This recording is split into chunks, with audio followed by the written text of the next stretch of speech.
Hello students, welcome back to my channel. ఈరోజు measurement, assessment, evaluation ఆ మూడిటికి ఉన్నటువంటి తేడా ఏంటో మనం తెలుగులో తెలుసుకుందాం.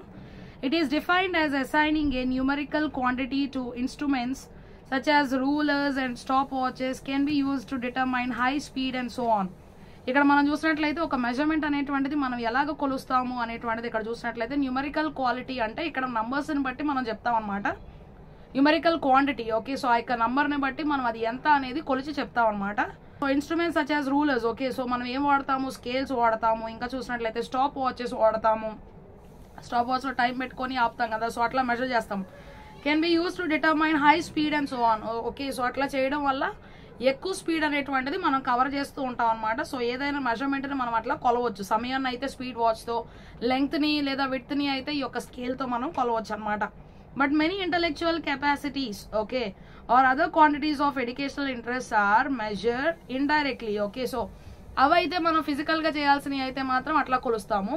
మరి ఇండైరెక్ట్ గా అంటే మన యొక్క మనుషుల యొక్క జ్ఞానాన్ని కానీ, వారికి ఉన్నటువంటి క్యాపబిలిటీని కానీ, మనం ఎట్లాగా వారికి ఉన్నటువంటి సామర్థ్యాన్ని కానీ మనం ఎలా కొలవగలం, అది ఇండైరెక్ట్ గా అంటే ప్రత్యక్షంగా కాదు కానీ పరోక్షంగా మనం దాన్ని కొలవచ్చు అనమాట. Thus, tests are typically used to measure such dimensions as level of intelligence, the ability to apply a given principle in a variety of situations. మరి ఇక్కడ చూసినట్లయితే అటువంటి టెస్టుల్ని మనం ఎట్లాగా మెజర్ చేస్తాము అనేది మనం చూసినట్లయితే కనుక ఆఫ్ ఇంటెలిజెన్స్, వారికి ఉన్నటువంటి జ్ఞానాన్ని మనం ఎట్లాగా చెప్తాము, ఎవరు ఎంత జ్ఞానపరులు, ఎవరు ఎంత తెలివైనటువంటి వారు, వాళ్ళకి మార్క్స్ ఇచ్చి ఆ యొక్క ప్రోగ్రెస్ కార్డ్ ద్వారా వారి యొక్క తెలివితేటలు మనం చెప్తాం అనమాట. Apply given principle in a variety of situations, పరిస్థితులను బట్టి వారి యొక్క జ్ఞానాన్ని వారు ఎట్లాగా వినియోగిస్తూ ఉన్నారు అనే దాన్ని బట్టి వారి యొక్క జ్ఞానాన్ని మనం అంచనా వేయొచ్చు. తర్వాత the proportion of material learned or forgotten, okay, so ఎంతవరకు వారు నేర్చుకున్నారు, ఎంతవరకు వారు మర్చిపోయారు. తర్వాత measurement is rarely carried out for its own sake, okay, ఈ మెజర్మెంట్ ఎందుకు చేస్తాము, ఊరికే అనమాట. సో అది దాని యొక్క సొంత ప్రయోజనం కోసమే ఇది చేస్తూ ఉంటాము. It may be included in an assessment, okay, so అది ఒక మనిషి, ఒక విద్యార్థి ఎంతవరకు నేర్చుకున్నాడు అని ఒక అంచనా వేసేటువంటి స్థితిని బట్టి మనం చేయొచ్చు అనమాట. It may be included in an assessment are evaluation but is more to be regarded as a basic research procedure, okay, so దాని ఎగ్జామినేషన్ అంటే ఒక పరీక్షకు కానీ లేదు అంటే ఒక అంచనా వేసేటువంటి ఒక ప్రోగ్రామ్కి కానీ మనం చేస్తాం అనమాట. సో దాన్ని మనం చూసినట్లయితే దీన్ని ఒక బేసిక్ రీసెర్చ్ ప్రొసీజర్గా కూడా చెప్తాం అనమాట.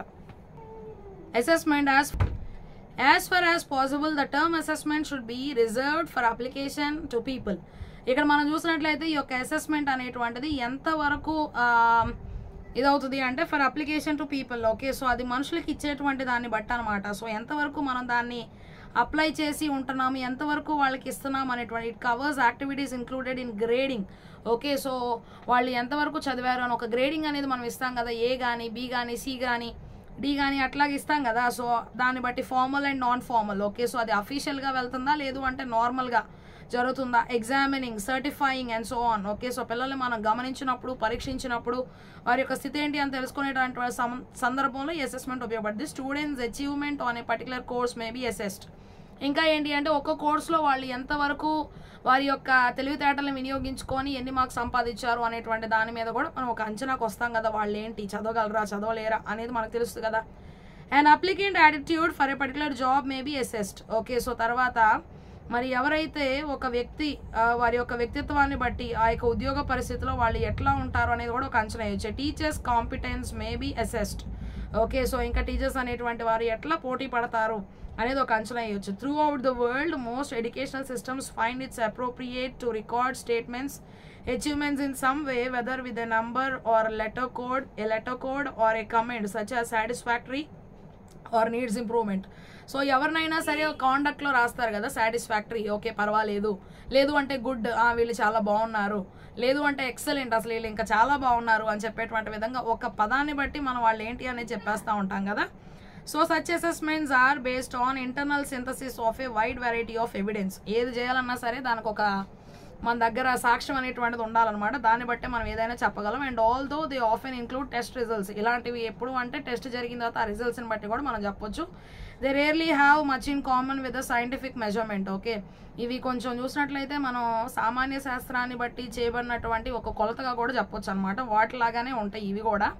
These procedures are increasingly being labeled as student evaluation in US. Okay, so దీనికి ఒక పేరు అనేటువంటిది యుఎస్లో ఇవ్వబడింది అనమాట. సో అవి చాలా పెరుగుతూ వచ్చినాయి ఈ యొక్క యుఎస్లో. అదేంటి అంటే స్టూడెంట్ ఇవాల్యుయేషన్ అనమాట. సో వారి యొక్క ప్రవర్తన అంతటిని కూడా గమనించడం, వారి చదువు, వారి విధానం, వారి యొక్క క్యాపబిలిటీ అంతా కూడా చూడటం అనమాట. సో అది assessment. Evaluation. The term educational evaluation is reserved for application to abstract entities such as program curricula and organizational variables. Okay, so ఇక్కడ మనం చూసినట్లయితే ఎడ్యుకేషనల్ ఇవాల్యుయేషన్ అనేటువంటిది అబ్స్ట్రాక్ట్ ఎంటిటీస్ కి, అంటే మనకి కనపడుతూ ఉండేటువంటిది అనమాట. పిల్లలు ఒక ఎగ్జామ్ రాస్తారు, ఆ పేపర్ ఇవ్వబడుతుంది, దాన్ని కరెక్షన్ చేస్తాము, మార్క్స్ కనపడతాయి, తప్పులు కరెక్ట్ చేస్తాం.